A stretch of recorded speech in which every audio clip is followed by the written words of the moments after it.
Porque uma eleição tão polarizada, um fator que deve pesar na escolha do voto é a rejeição. Aquele político em quem o eleitor não vota de jeito nenhum. E uma pesquisa Atlas Intel e também da Arco Advice perguntou exatamente isso ao eleitor, que só poderia escolher então um nome. E veja como ficou, né? Nós temos uma arte aí para colocação para você. Lula aparece com 50,6%, Flávio Bolsonaro 24%, Jair Bolsonaro 16,3%, Nicolas Ferreira 5,9%, Fernando Haddad 0,9%, Tarcísio de Freitas 0,8%. Os entrevistados também foram questionados sobre os motivos da rejeição. Nós temos uma outra arte agora envolvendo, evidentemente, com a corrupção, né? Então, a questão da corrupção implica em 85,9%, que a população também, dependendo do estado, varia, então 45,7%, representa também um projeto de poder autoritário, 33%, e não foi um bom presidente, 29%, e também nós temos aí o estímulo à divisão do país, outra alegação que foi dada, 16%. Vamos continuar agora vendo a rejeição de Flávio Bolsonaro. E num governo parecido, né, com o governo de Jair Bolsonaro, tem aí, portanto, 74,4%, envolvendo também aí economia com a corrupção, 62%, representa um projeto de poder autoritário, 47%, e também nós temos aí conivência, né? Age por conveniência, portanto, 31%. E não prioriza os verdadeiros problemas do país, 28%. Então, nós trouxemos aí para vocês essa pesquisa que foi divulgada hoje.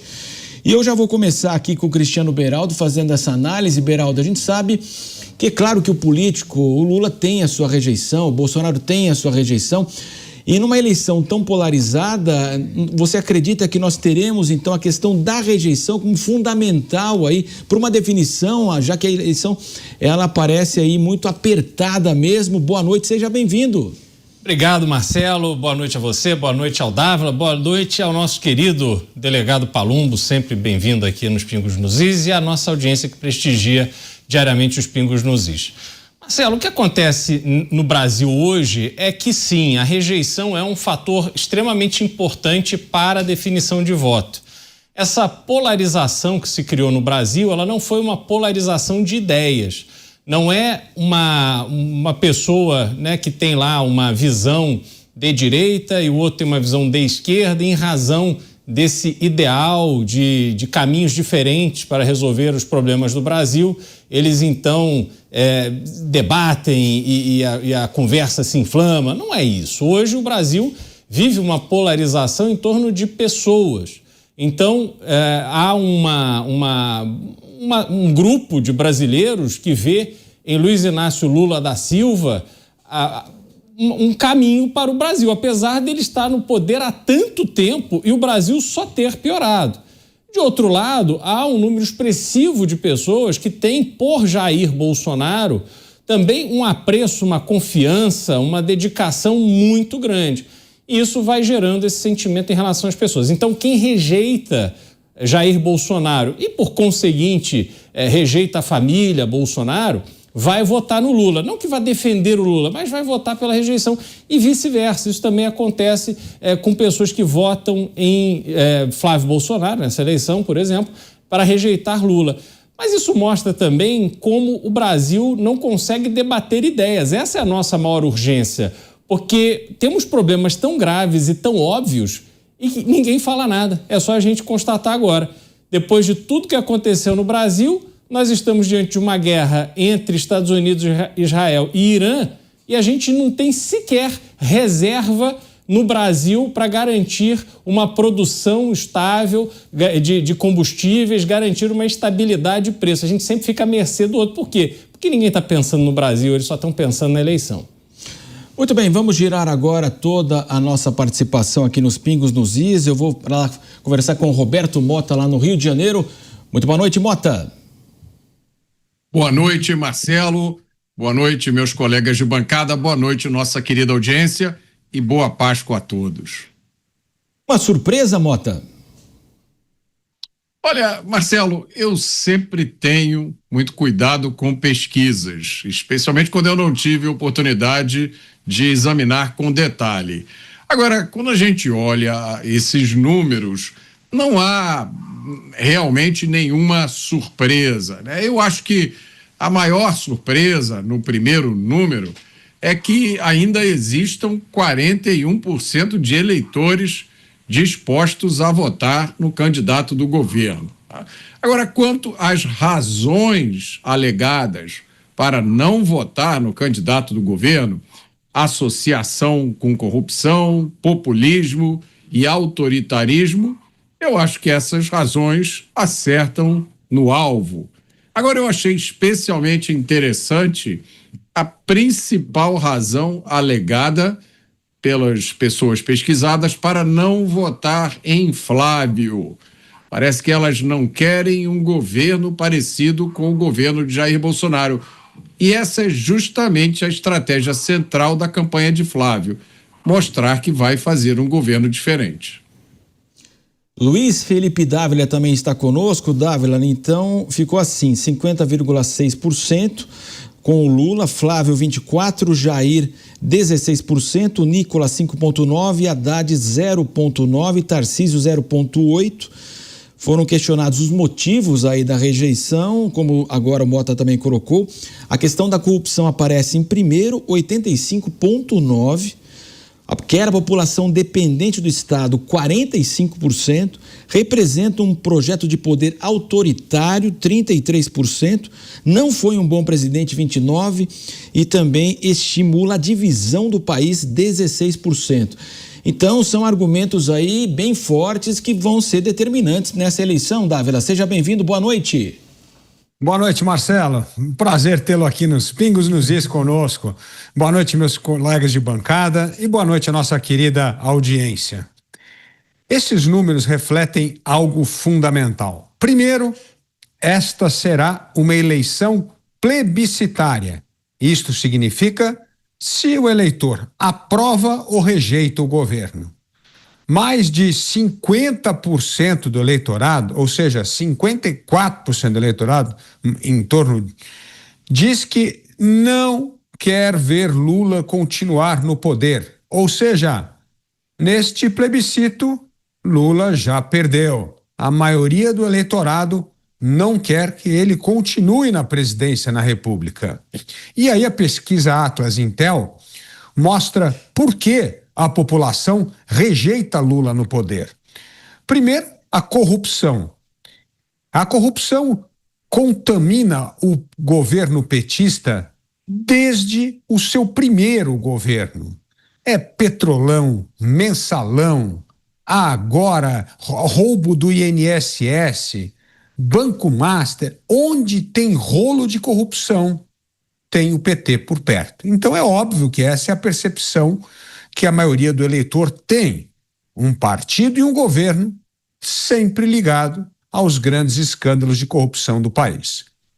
Segundo, como você bem disse, Marcelo, um número interessante.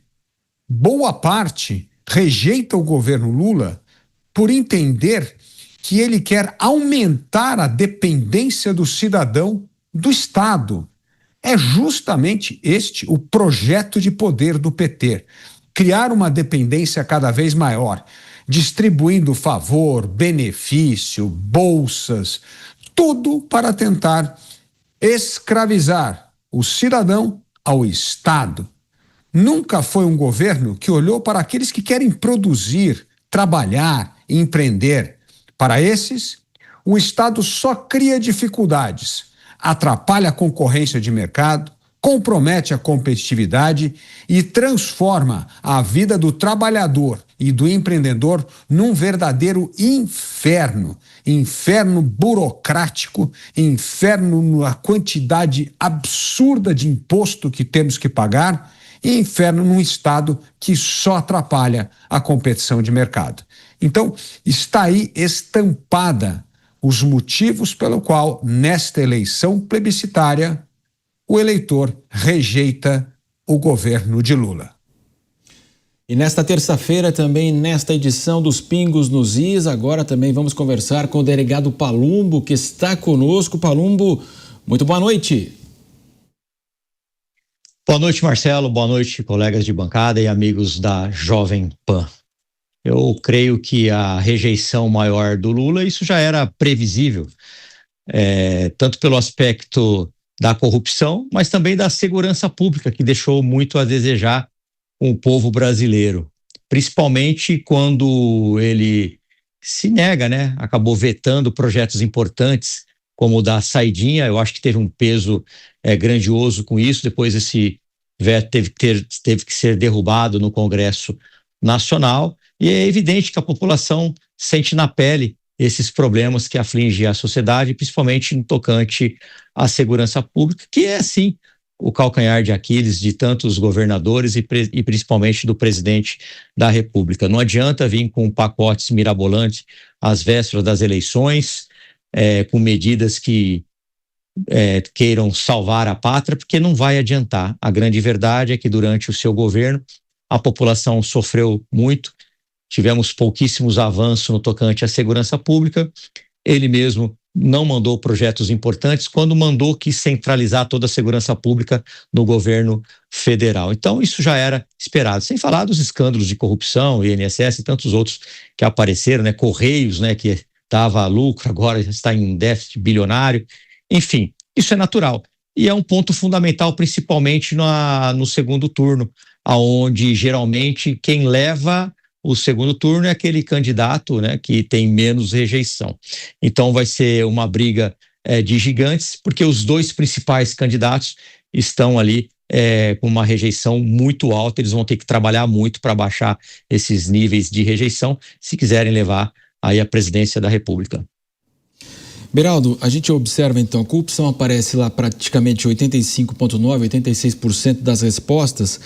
E como disse o Palumbo agora, a população dependente do Estado, 45%. E a gente observa agora que para essa eleição nós já tivemos então a isenção dos R$5.000, o Vale Gás, o Vale Luz. Agora, a grande discussão que o Congresso pretende travar é a questão da escala 6x1. Seria um melhor momento para colocar uma discussão como essa. O setor empresarial fala o seguinte: qual que vai ser a parte do governo, né? O governo não vai para o churrasco, ele não vai levar nada, ele só vai comer a picanha, beber e participar do churrasco, mas não vai entrar com nada, né? Quer dizer, não vai haver uma redução de carga tributária para o empregador empregar mais, ou seja, o governo apoia porque evidentemente uma pauta muito populista neste momento e outras pautas que estão acompanhando. Então a gente observa o seguinte. Agora eu pergunto para você, existe riqueza cada vez mais com a população dependente do Estado para um país? Não existe, né, Marcelo? Se a gente observar tudo que o governo faz é para gerar dependência das pessoas, de um número cada vez maior de pessoas, do Estado brasileiro. Porque é assim que a política tradicional continua controlando, comandando essas pessoas. O Brasil sofre de forma brutal de compra de votos até hoje, algo que destrói a democracia, mas é um instrumento comumente utilizado para definir eleições. E o que é a compra de votos? É a total incapacidade da pessoa, do eleitor, de compreender qual é o seu papel no processo democrático, qual é o seu papel em relação ao país. Então você tem uma massa de pessoas que olham para os políticos e para o Estado com a expectativa de que eles é que vão resolver os seus problemas. Não há um estímulo para que as pessoas avancem, prosperem, melhorem, assumam as rédeas das suas próprias vidas. Então, este governo fez o pé de meia. O que é o pé de meia? É um esforço para se acostumar jovens a viverem do dinheirinho do Estado enquanto ainda estão na escola. E por que o governo fez isso? Porque a rejeição do atual presidente junto aos mais jovens passa dos 70%. Só que não vai ser assim. Os mais jovens têm uma referência completamente diferente, uma forma diferente de olhar a vida. Os mais jovens já estão crescendo, sofrendo influência e exposição à informação a partir das redes sociais. Portanto, a forma de tratar esses jovens, a forma de mostrar aquilo que eles querem, que estão ali numa fase em que querem crescer, conquistar o mundo, ter uma vida melhor, querem muito, mas o Estado entrega uma esmola. Então, realmente, a gente vê que esta dinâmica é extremamente nociva, mas alimenta um país que não tem projeto, que não tem estratégia, que não tem futuro. É tudo feito pensando na eleição. Nada é feito pensando no futuro do país. Porque essa questão social, né, Mota, a gente sabe a questão que é trazida, a questão do Bolsa Família, a gente sabe que é preciso haver uma assistência social para aqueles que não têm a oportunidade, evidentemente, de procurar emprego. Mas a gente não pode comemorar quanto mais pessoas entram, mas sim deveria haver as pessoas saindo, tendo aquele momento mais emergencial e depois conseguindo viver com suas próprias contas, evidentemente. Se não vira, como o Beraldo colocou, vira um bolsa-voto. Se não vira, não, né, Marcelo? Já virou há muito tempo. A verdade é que essa tendência do Estado de ser populista beneficia incrivelmente os políticos. Políticos de todas as matizes, mas principalmente os políticos de esquerda, porque eles fazem dessa dependência a peça central do seu programa.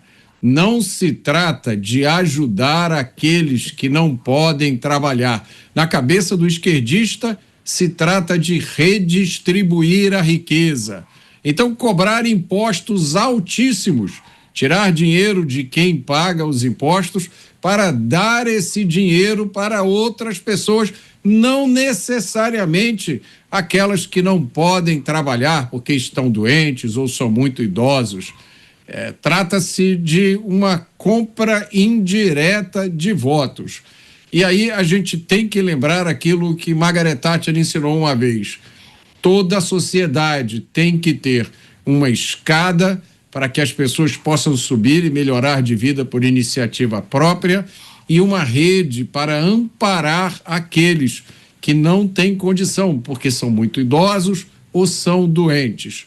Não se trata de criar um mecanismo populista de compra de votos. Mas é isso mesmo que se criou no Brasil. Agora, Dávila, a gente já está se preparando, daqui a pouco vem a campanha eleitoral e vai ter aquele velho discurso, né, da geração de empregos, oportunidades, saúde, educação. Quer dizer, a gente vai querer morar naquele cenário da propaganda eleitoral que será apresentado ao eleitor. Mas a gente está bem longe disso e é claro que essas questões que a gente está debatendo aqui, elas vão ser determinantes numa eleição muito apertada. É verdade, Marcelo, mas veja que interessante. Todas essas propostas populistas vêm de uma ilusão. A ilusão que é possível diminuir a hora trabalhada e continuar ganhando a mesma coisa. Só uma pessoa desavisada acredita nessa mentira. Isso é uma mentira. É óbvio que você não vai conseguir manter o mesmo salário e trabalhar menos. Isso não existe. As empresas têm custo. As empresas têm que ter lucro, justamente para poder pagar salários. E o professor José Pastore, que é o maior especialista neste assunto, já mostrou que isto vai encarecer em mais de 20% o custo de contratação.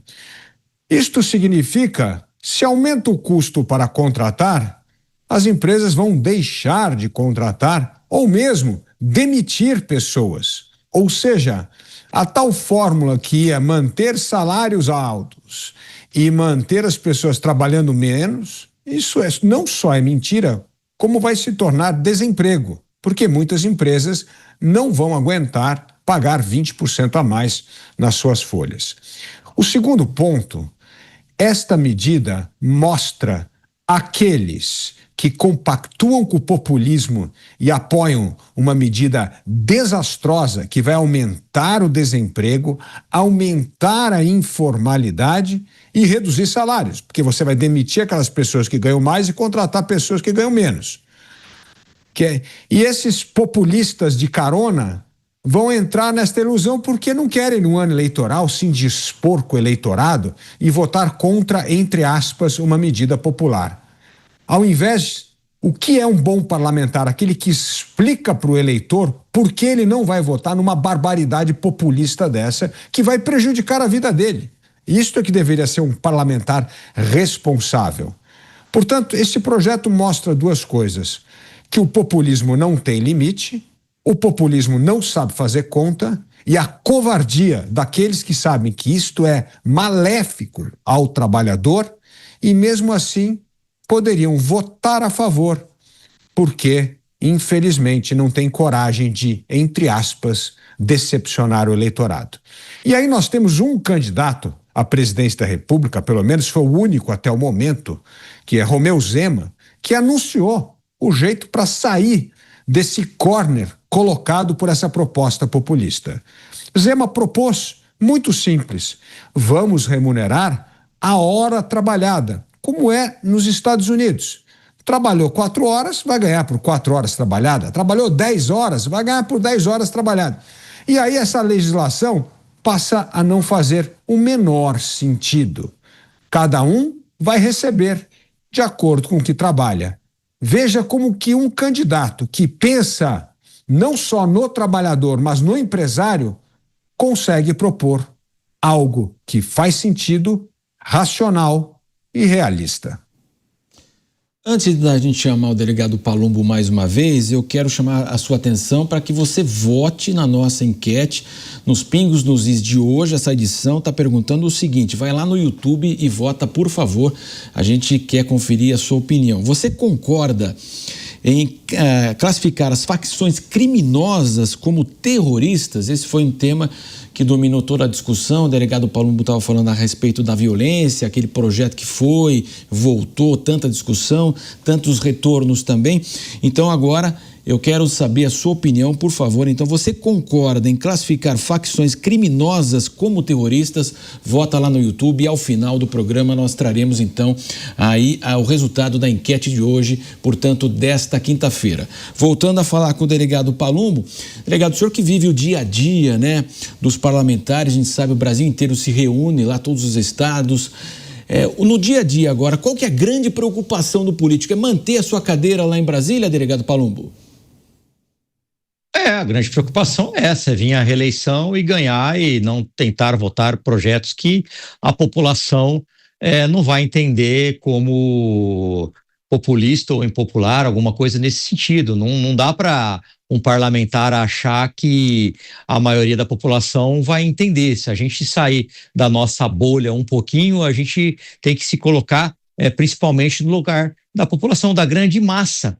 E, infelizmente, o governo vai vir com um pacote aí populista para tentar se reeleger. Um deles é o fim da escala 6x1. E se a gente conversar com as pessoas, né, que trabalham nesse regime de escala, é óbvio que eles estão querendo que acabe. Eles não estão preocupados se isso vai ferrar o pequeno empresário, o microempresário, o grande empresário. Eles não estão preocupados. Na cabeça da maior parte da população, isso vai ser bom para eles e não haverá redução de trabalho, não haverá perca do emprego, não terá desemprego, não haverá nada disso.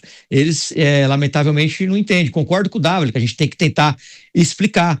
Mas, como eu estava chegando outro dia em casa e a porteira falou assim: delegado Palumbo, por favor, temos que acabar com essa escala. Então é difícil entender que, se isso realmente acontecer, vai ter um número maior de desempregados, pode ser que diminua salário, que não vai haver redução de impostos e de carga tributária para o empresário. É difícil você incutir isso na cabeça da população, porque o argumento dela está na ponta da língua. O que ela falou para mim, ela falou que eu gostaria de ficar um dia a mais com o meu filho, porque o único dia livre que eu tenho que limpar a casa, enfim, fazer os trabalhos domésticos. Mas concordo com o Dávila, assim, o trabalho do político é tentar explicar para a população que isso pode ser um tiro no pé, e que hoje essa pessoa tem um emprego, mas amanhã talvez ela não tenha, porque vai quebrar. A carga tributária no Brasil é extremamente elevada. Quem é que vai pagar essa conta? O empresário tem condição de pagar? E aí vem outros benefícios, né, que a gente está acostumado a ver aí, o pacote, entre aspas, de bondade para tentar se reeleger, sem contar as falsas promessas que aparecem por todos os candidatos, ou por boa parte desses candidatos, falando que vão dar isso, vão dar aquilo, churrasco, enfim, o que toda a população brasileira conhece, né? O que eu sou favorável é de que a gente tenha um pouco mais de atenção no tocante à educação para que o eleitor saiba o que faz um vereador, um deputado estadual, federal, um senador, porque a grande parte da população não tem a mínima ideia da diferença de um deputado estadual, federal ou de um vereador. Para eles, a pauta é sempre a mesma. A pauta, o que pode um vereador, pode um deputado federal. Eles não conseguem entender isso porque não se tem cultura, não se tem estudo, ou seja, tem uma população extremamente enfraquecida em matéria cultural que não vai entender, muitas vezes, quando o político tentar explicar por que o fim da escala, por exemplo, 6x1, pode ser um tiro no pé e que amanhã, hoje pelo menos ela tem um salário, que amanhã ela pode se encontrar desempregada. Muito bem, agora são 18h26, parte da Rede Jovem Pan sai agora. E nós vamos continuar, evidentemente, com essa edição dos Pingos nos Is desta quinta-feira, dia 2 de abril, véspera do feriado da Semana Santa. E como o delegado Palumbo colocou, né, muitas vezes a pessoa vota, nem sabe, nem lembra em quem votou, como é que vai cobrar? E é muito importante você estar delegando com o seu voto justamente essa pessoa ir lá e vai te representar. Então, nesse ano nós teremos então a votação deputado estadual, deputado federal, 2 vagas para o Senado, governador de estado, além do presidente da República. Então, você precisa se informar aí para poder acompanhar também, votar e acompanhar o trabalho do seu deputado, do seu senador, do seu presidente, do seu governador.